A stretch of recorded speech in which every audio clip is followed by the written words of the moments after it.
जय हिंद दोस्तों। हम लोग विजन आज की मैगजीन का 1.2 टॉपिक करेंगे और टॉपिक है सिटीजन्स चार्टर। तो ये बहुत ही बेसिकली ये एथिक्स का टॉपिक है, पॉलिटी में दे दिया है। और जो पुराना पहला वाला टॉपिक था हमारा 1.1 रूल ऑफ लॉ, वो भी बेसिकली एथिक्स का ही टॉपिक था, इसको भी इसमें डाल दिया गया है। तो हम लोग बहुत ही कोशिश करेंगे कि कम से कम हम लोग को इसमें हाईलाइट करें, जो भी इररिलेवेंट चीज़ें उसको हम लोग हटा दें। ठीक है। यहाँ पर देखिए, यहाँ पर बताया गया कि मिनिस्ट्री ऑफ पंचायती राज ने एक NIRDPR से मिलकर के एक सिटीजन्स चार्टर बनाया है, फ्रेमवर्क बनाया है।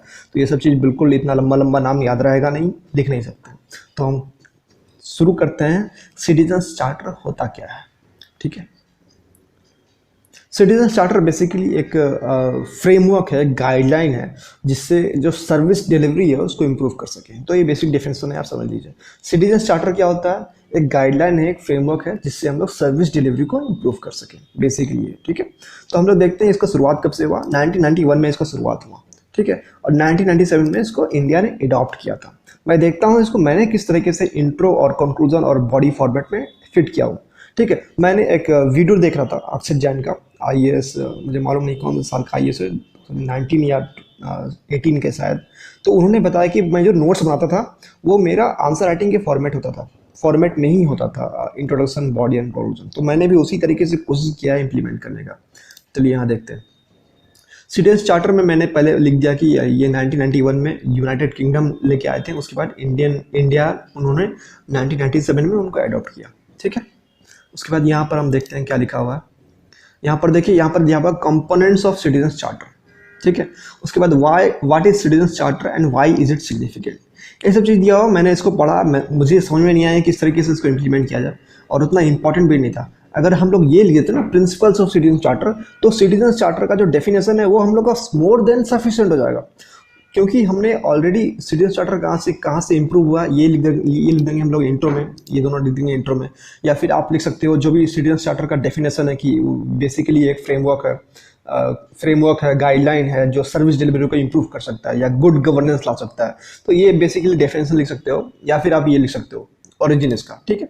और फिर ये अगर लिख दोगे आप प्रिंसिपल्स क्या है सिटीजन चार्टर का, तो मोर देन एनफ हो जाएगा इंट्रोडक्शन के लिए, मोर देन एनफ। ठीक है। इतना लंबा इंट्रोडक्शन होता ही नहीं है। ठीक है। तो हम लोग देख लेंगे, ट्रांसपेरेंसी है, अकाउंटेबिलिटी है, वैल्यू है, क्वालिटी, स्टैंडर्ड्स, चॉइस। ठीक है। ट्रांसपेरेंसी मतलब आपको मालूम ही है, गवर्नेंस में ट्रांसपेरेंसी लाना चाहिए। अकाउंटेबिलिटी भी आपको मालूम है, वैल्यू भी मालूम है कि, ठीक है, क्वालिटी भी आपको मालूम है। स्टैंडर्ड्स जो यहाँ पर लिखा हुआ है, specify what to expect and how to act if standards are not met. एक हम लोग को लिमिट सेट करना पड़ेगा स्टैंडर्ड्स का, कि हम लोग इतना अच्छा से काम कर पाएंगे। ठीक है।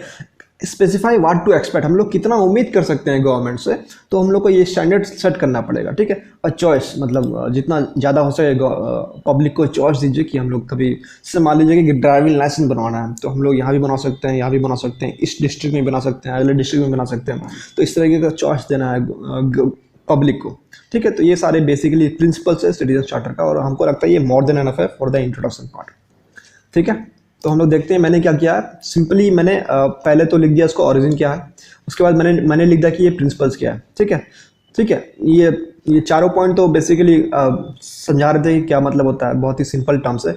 स्टैंडर्ड्स के बारे में उतना अच्छा क्लियर नहीं था, तो मैंने इसको लिख दिया, क्योंकि स्टैंडर्ड्स और क्वालिटी दोनों एक तरीके का चीज़ लगता है। ठीक है। तो इसलिए स्टैंडर्ड्स के बारे में मैंने लिख दिया। ठीक है। चॉइस भी है, वेरेवर पॉसिबल। ठीक है। देखिए, इस तरीके का आपको आंसर्स में डायरेक्टली नहीं लिखना है, आपको ना प्रॉपर स्टेटमेंट बना के लिखना है। ठीक है। मैंने ये नोट्स बनाया इसलिए लिख रहा हूँ। ठीक है। फॉर्मेट वही हो रहेगा, बट प्रॉपर स्टेटमेंट होना चाहिए। ठीक है। अब चैलेंजेस में आते हैं। चैलेंजेस यहाँ पर भी दिया हुआ है। डिफ़िकल्ट लैंग्वेज, जो भी हमारा सिटीजन चार्टर होता है उसमें डिफ़िकल्ट लैंग्वेज होते हैं, इंग्लिश होते हैं। जैसे हम लोग जब ARC पढ़ रहे थे, सेकेंड ARC, तो कितना डिफ़िकल्ट वर्ड होते हैं उसमें हम लोग को बार बार डिक्शनरी खोलना पड़ता था। तो जब मैं पढ़ रहा था, ऑब्वियसली मैं पढ़ा था उसको, उसके बाद मैंने उसको रिवाइज नहीं किया, तो कोई रिलेवेंट नहीं रहा। मैंने सिर्फ उसका बाद में सजेशंस, जो रिकमेंडेशन है, बाद में मैंने उसको नोट डाउन किया, उसको रिवाइज करता हूँ। ठीक है। तो आपको पूरा पढ़ने का बिल्कुल भी ज़रूरत नहीं है। मैं ये नहीं बोल रहा हूँ कि मैंने पढ़ा हूँ तो आप भी पढ़िए, मेरा टाइम वेस्ट हुआ था पढ़ के, मुझे मालूम नहीं था, उस समय कोई गाइडेंस नहीं था मेरे पास। ठीक है। डिफ़िकल्ट लैंग्वेज है। जो IAS होते हैं भाई, वो लोग बहुत तेज होते हैं इंग्लिश में, वो लोग अलग ही लेवल में लिखते हैं। रेयरली अपडेटेड, देखिए सेकेंड ARC कब आया था, और अभी तक आया नहीं है थर्ड ARC। तो इस तरह का रेयरली अपडेट होता है। ठीक है। और कंसल्टेटिव नहीं है। ठीक है। स्टाफ जो करेगा फुल फाइनली उसको इम्प्लीमेंट, जैसे मान लीजिए डीएम साहब जो डिस्ट्रिक्ट लेवल में इम्प्लीमेंट करेंगे उसको, तो डीएम साहब से कोई सजेशन लिया नहीं जाता कि किस तरीके से इम्प्लीमेंट करोगे भाई।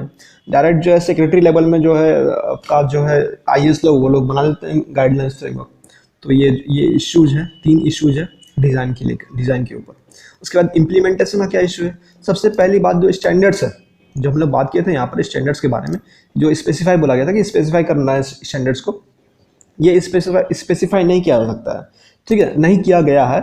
और इसको करना भी काफ़ी मुश्किल है क्योंकि ये क्वालिटेटिवली चीज़ है, क्वांटिटेटिव चीज़ तो नहीं कि आपको 100 आदमी को एक दिन में आपको मदद करना है, इस तरीके से आप क्वांटिटी तो सेट नहीं कर सकते हो ना, ठीक है, ये क्वालिटेटिव चीज़ है, तो ये एक इशू है।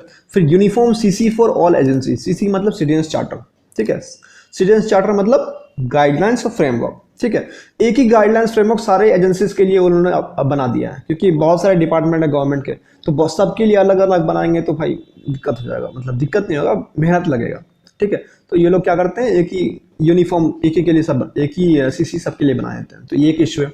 उसके बाद इशू जो है लैक ऑफ अवेयरनेस, लोगों के सॉरी जो है गवर्नमेंट में जो बॉडीज़ है, गवर्नमेंट में जो लोग काम करते हैं, गवर्नमेंट ऑफिसर्स, उनके ऊपर अवेयरनेस नहीं है कि करना चाहिए, क्या करना चाहिए, कितना करना चाहिए, क्योंकि वो लोग सीसी पूरा पढ़ेंगे नहीं, आलसी होते हैं, ठीक है, तो ये अवेयरनेस नहीं है, आप ये पॉइंट डाल सकते हो।